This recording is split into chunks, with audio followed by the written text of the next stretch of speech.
പക്ഷെ അവിടെ മോളുടെ അടുത്ത് അങ്ങനെ ആരെങ്കിലും പിടിച്ചു നിർത്താനാവില്ലല്ലോ. അതുകൊണ്ട് ശാന്തേച്ചി എന്നെ വരണമെന്ന് പറഞ്ഞ്. എനിക്കവിടെ വരുന്നതുകൊണ്ട് ഒരു കുഴപ്പമില്ല കുഞ്ഞെ. എന്റെ കെട്ടിയോന്റെ കാര്യം വലിയ പ്രശ്നോ. ഇപ്പൊ സുഖമില്ലാതിരിക്കോ. ഈ 30 ലക്ഷം രൂപ നിന്റെ അക്കൗണ്ടിൽ എവിടുന്നാ വന്നതെന്ന് ഞാൻ കണ്ടുപിടിച്ചിരിക്കും.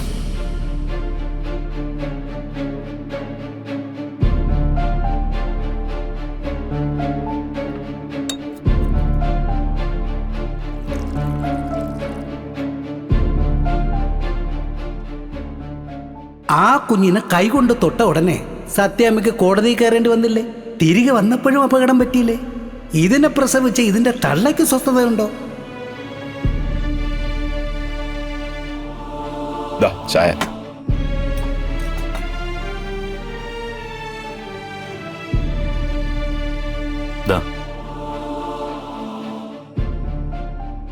ഇവിടുത്തെ ചായ നല്ലതാ.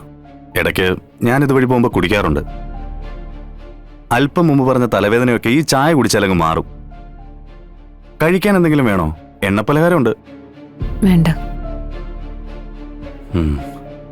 മോളെ ആര് നോക്കും? അതാണ് ഇപ്പോഴത്തെ ശാലിനിയുടെ പ്രശ്നം അല്ലേ? അത് ഒരു പ്രശ്നം തന്നെയാണ്. എന്റെ ജോലിയും തിരക്കും ഇല്ലായിരുന്നെങ്കിൽ എനിക്കിതൊരു പ്രശ്നമേ അല്ലായിരുന്നു. ആരുടെ മുന്നിലും ഇക്കാര്യം പറഞ്ഞു പോവുകയില്ലായിരുന്നു. ശ്യാമയ്ക്ക് നോക്കാവുന്നതേ ഉള്ളൂ, പക്ഷെ അവളത് ചെയ്യില്ല. അല്ല, പൊന്നിയൊരു ഓപ്ഷനാണ്. ആണ്, പക്ഷെ വീട്ടിലെ ജോലിയും സത്യയുടെയും പപ്പിയുടെയും കാര്യങ്ങളും പൊന്നിക്ക് വീട്ടിൽ പിടിപ്പത് പണിയുണ്ട്. പിന്നെ അച്ഛന്റെ ആവശ്യങ്ങൾക്കും വേണം. എല്ലാം കൊണ്ടും പൊന്നിയും ബിസിയാണ്. ഇക്കാര്യത്തിൽ വിശ്വസ്തതയും ആത്മാർത്ഥതയും പിന്നെ കുഞ്ഞുങ്ങളെ നോക്കാനുള്ള ഒരു മനസ്സും ഉണ്ടാവണം. അങ്ങനെയുള്ളവരെ വെച്ചില്ലെങ്കിൽ നമുക്കുണ്ടാകുന്ന തലവേദനയും ഇതിന്റെ ഇരട്ടിയായിരിക്കും. ഒരു മാർഗവും തെളിഞ്ഞില്ലെങ്കിൽ ഡേ കെയർ പോലുള്ള സ്ഥലങ്ങളെ ആശ്രയിക്കേണ്ടി വരും. അതെന്തായാലും വേണ്ട ശാലിനി. ഒരു 3-4 വയസ്സായ കുഞ്ഞായിരുന്നെങ്കിൽ കുഴപ്പമില്ല. ഇത് തീരെ പൊടിക്കുഞ്ഞല്ലേ. ഒരിക്കലും അവിടുത്തെ സ്റ്റാഫുകളിൽ നിന്നൊന്നും ഈ പ്രായത്തിലുള്ള കുഞ്ഞുങ്ങൾക്ക് നല്ലൊരു പരിചരണ കിട്ടിയെന്ന് വരില്ല. വേറെന്താ ഒരു വഴി? എന്തെങ്കിലും ഒരു മാർഗം പറഞ്ഞതാ.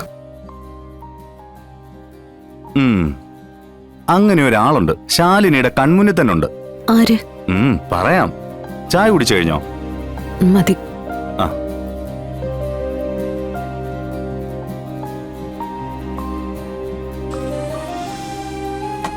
എത്ര ഏട്ടാ? 20. ആ,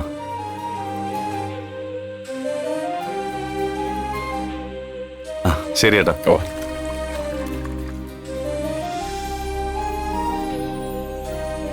വാ കേറി പോവാം. കേറിക്കോ.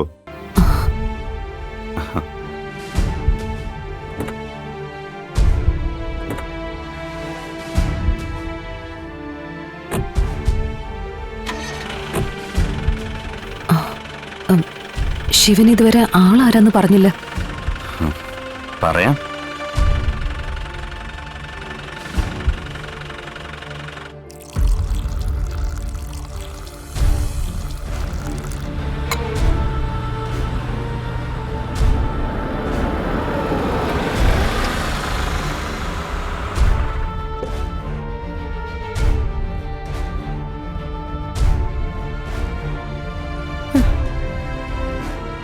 പപ്പി,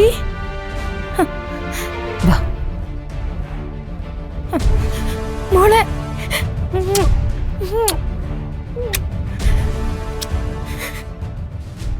അതെ, നീ ഇങ്ങനെ പപ്പിയെ കാണാതെ ഇത്രയധികം വീർപ്പുമുട്ടി കഴിയേണ്ട കാര്യമൊന്നുമില്ല. നിനക്ക് പപ്പിയെ കാണാൻ എപ്പോ വേണമെങ്കിലും അങ്ങോട്ട് വരാം. നിന്നെയും രോഹിത്തിനെയും അവിടുന്ന് പടിയടച്ച് പിണ്ടം വെച്ചിട്ടൊന്നുമില്ല. ഞാൻ വരാൻ കുഞ്ഞേച്ചി. ഇവളും കൂടി നഷ്ടപ്പെട്ടപ്പോ എനിക്ക് ആരും ഇല്ലെന്ന് തോന്നലായിപ്പോയി. അത്രയധികം സ്നേഹിച്ച ഞാൻ ഇവളെ വളർത്തിയ. ശ്യാമേ, ഞാൻ നിന്റെ ചേച്ചിയാ. ഞാൻ നിന്നെ ഒരു അന്യായിട്ട് കണ്ടിട്ടില്ല. നീ എന്നെ എന്തൊക്കെ പറഞ്ഞിട്ടുണ്ടെങ്കിലും നിന്റെ മനസ്സിന്റെ ബുദ്ധിമുട്ട് കൊണ്ട് പറഞ്ഞു പോയതാണെന്ന് തന്നെയാ ഞാൻ വിചാരിക്കുന്നത്. പപ്പി എന്റെ മോളാണെങ്കിലും നിന്റെ മോളായിട്ട് അവള് വളർന്ന്. അമ്മയെ ആദ്യമായിട്ട് വിളിച്ചതും നിന്നെ തന്നെയാ. അതിന്റെ സ്വാതന്ത്ര്യം നിനക്ക് പപ്പിയിലുണ്ട്. ആ അധികാരത്തിന് ഒരു രീതിയിലും തടസ്സമായിട്ട് ഞാൻ വരികയില്ല. മോളെ, മോൾ എന്തെങ്കിലും കഴിച്ചായിരുന്നോ? കഴിച്ചു. എന്നാലും സാരമില്ല. അമ്മ നല്ല കൊഴുക്കട്ട ഉണ്ടാക്കി വെച്ചിട്ടുണ്ട്, ശർക്കരയും തേങ്ങാപ്പീരയൊക്കെ വെച്ചത്. അത് പപ്പി മോൾക്ക് ഇഷ്ടമാണല്ലോ. വാ കഴിക്കാം. ചെല്ലു മോളെ, കഴിക്ക്. വാ പപ്പി വാ.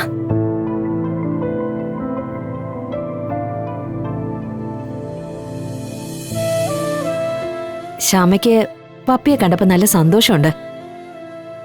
അതൊക്കെ കൊണ്ട് തന്നെ കൊണ്ടുവന്നത്.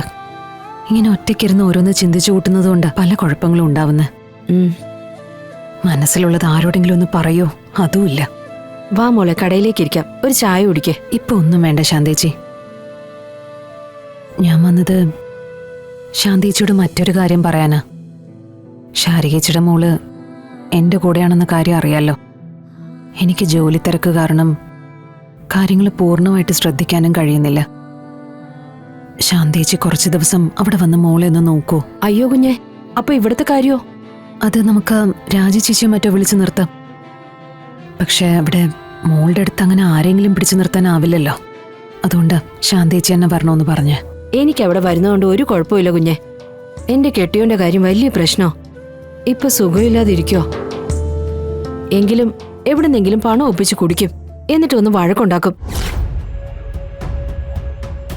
ഇവിടെയൊക്കെ വന്ന് വഴക്കുണ്ടാക്കുന്നത് പോലെ അവിടെ വന്ന് വഴക്കുണ്ടാക്കിയല്ലോ.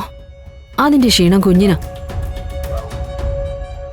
എനിക്ക് അവിടെ കിടന്ന് നാണം കിടാൻ വയ്യ കുഞ്ഞെ.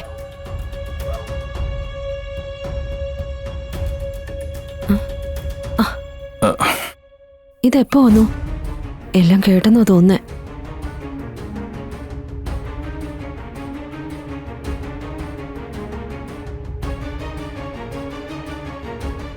നീ എന്ത് വർത്താനം ശാന്തി മാഡത്തിനോട് പറയുന്നത്?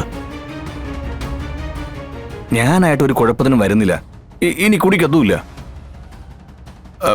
മാഡം പറയുന്നത് പോലെ എന്താണെന്ന് ചെന്ന് ചെയ്തോളൂ. എന്നിട്ട് എന്തിനാ കാശിന് അവിടെ ഒന്ന് വഴക്കുണ്ടാക്കാനാണോ? ഞാൻ ഒരിടത്തേക്കും പോകുന്നില്ല. ഒരു ബഹളവും ഇല്ല. മാഡം ഒന്നുകൊണ്ടും പേടിക്കണ്ട. മാഡം ഏൽപ്പിച്ച പണിക്ക് ശാന്ത വന്നിരിക്കും. ഇല്ലെങ്കിൽ ഈ രാജേന്ദ്രൻ ശാന്തയെ അവിടെ കൊണ്ടുവന്ന് ഏൽപ്പിച്ചിരിക്കും, ഉറപ്പ്. അമ്മേ, ഒന്നിങ്ങ് വന്നേ. നിങ്ങളൊരു തീരുമാനത്തിലെത്ത്. ഞാൻ ദേ വരുന്നു.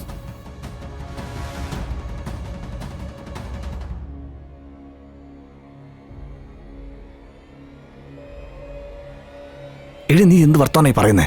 എന്നെ അങ്ങോട്ട് പറഞ്ഞു വിട്ടിട്ട് അവിടെ ഒന്ന് പ്രശ്നം ഉണ്ടാക്കാനല്ലേ? മഹാലക്ഷ്മിയാ ചോദിച്ചും പറഞ്ഞ് നമ്മുടെ ജീവിതത്തിലേക്ക് വരാൻ ശ്രമിക്കുന്നത്. മഹാലക്ഷ്മി എന്ന് പറഞ്ഞാൽ പണം. അതിനെ പുറംകാലുകൊണ്ട് തട്ടിക്കളയരുത്. അത് ഞാൻ സമ്മതിക്കില്ല.